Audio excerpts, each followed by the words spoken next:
Hacia 1513, Demetrio Ducas ocupó la cátedra de griego de la Universidad de Alcalá. Las circunstancias sociopolíticas españolas condicionaron tanto los objetivos como el desarrollo de nuestro helenismo. El humanismo cristiano fue promovido por el cardenal Jiménez de Cisneros, inquisidor general, mecenas y político regente. De carácter eminentemente práctico, consideró las lenguas clásicas como la llave para el acceso al conocimiento de los textos de disciplinas superiores, tales como la teología. Bajo el mecenazgo de Cisneros y con los tipos proporcionados por Arnau Guillén de Brocard, tuvo lugar el milagro de la Biblia políglota complutense, que contiene la primera edición del Nuevo Testamento en griego. Con este hito se configuró una primera generación de helenistas, cuyo epicentro estaba localizado en la Universidad Alcalaína. Entre ellos figura Hernán Núñez de Guzmán, el Pinciano, humanista, escritor y helenista español. Tras la derrota de los comuneros, el Pinciano abandonó su puesto en Alcalá y ejerció su magisterio sobre una segunda generación de helenistas. Desgraciadamente, los poderes eclesiástico y estatal pronto sometieron este impulso inicial. Al idioma helénico y a sus cultivadores se les colgó el San Benito de la heterodoxia y no pocas veces tuvieron que lidiar con la Inquisición. Coincidiendo con la muerte del Pinciano en 1553, podemos hablar de una decadencia general de los Studia Humanitatis, lo que se tradujo en un exilio interior de nuestros humanistas. La falta de caracteres griegos, la nula rentabilidad del comercio de este tipo de libros, la represión inquisitorial, el control en el comercio y distribución editorial e incluso la prohibición promulgada por Felipe II en 1559 de que los jóvenes españoles pudieran salir a estudiar al extranjero, asestaron un duro golpe a los estudios griegos. Más allá de estas circunstancias, socialmente se fue creando un ambiente tan asfixiante que muchos intelectuales eligieron el conformismo del silencio como respuesta. Numerosos proyectos jamás se llevaron a cabo, o en el mejor de los casos, encontraron su voz en el extranjero.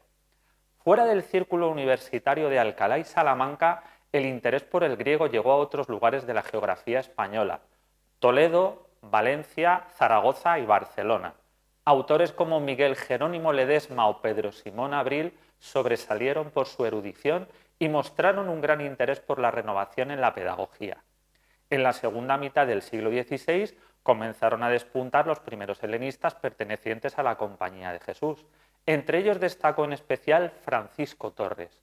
Sus afanes por traducir del griego al latín las obras de los padres de la Iglesia le valieron la consideración de ser uno de los pioneros en el resurgir de los estudios patrísticos en los siglos venideros.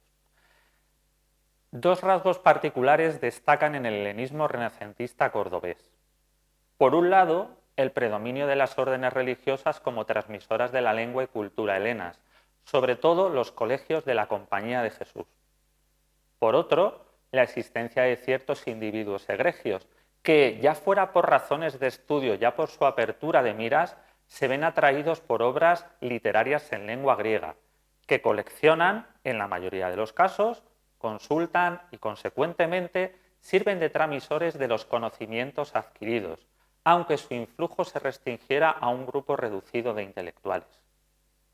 En cuanto a la primera de las características, en efecto, las aulas de los colegios de la Compañía de Jesús en especial y de otras órdenes religiosas trajeron a la ciudad del Guadalquivir, a través de sus clases, el interés por el aprendizaje de la lengua helénica y las principales obras literarias, no solo aquellas englobadas en el círculo de escritos sagrados y padres de la Iglesia, sino también una selección de autores clásicos y posclásicos de indudable interés y capacidad de inspiración. El hecho de que el griego fuera concebido en esta época como una llave que posibilitaba el acceso a estudios superiores jugó un papel decisivo en la selección de los autores, que destacó por su carácter ecléctico. En el comentario de los textos se buscó asentar el conocimiento del idioma con gramáticas impresas en el extranjero en su mayoría. En teología, el Nuevo Testamento, la versión de Septuaginta y los escritos patrísticos se estudiaron en su idioma original. En filosofía se analizó a Aristóteles a partir del texto griego. Y en medicina se realizaron nuevas traducciones y comentarios de las obras de Hipócrates, Galeno y Dioscórides. En 1540, Ignacio de Loyola consiguió que el pontífice Paulo III ratificara la Compañía de Jesús. Los objetivos de la nueva orden religiosa diferían bastante de los de las anteriores. Afectaban no solo a rasgos externos, ausencia de hábito o modo de vida, exención de coro y clausura, sino también a la instrucción de los jóvenes seglares, apostando por la creación de colegios. El resto de las órdenes que continuaron el camino de la enseñanza siguieron el modelo de los jesuitas.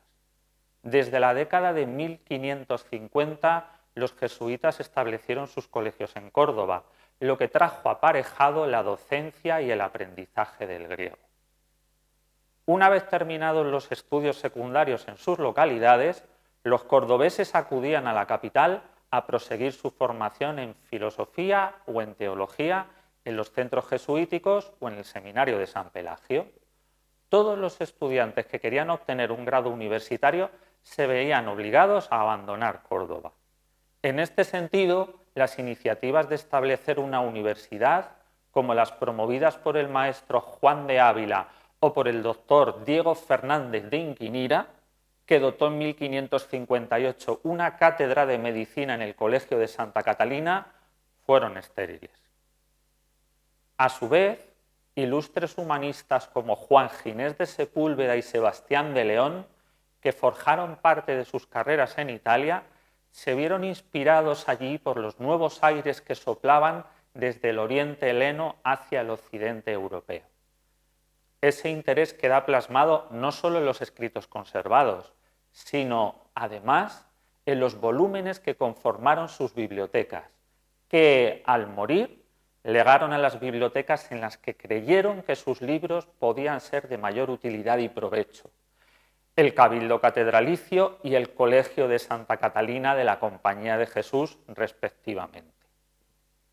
Esta característica da cuenta, por tanto, de individuos particulares que se acercaron con interés a las lenguas y literaturas clásicas en busca de ampliar su conocimiento a partir de fuentes directas, con las miras puestas sobre temas claves como filosofía, historia y gramática.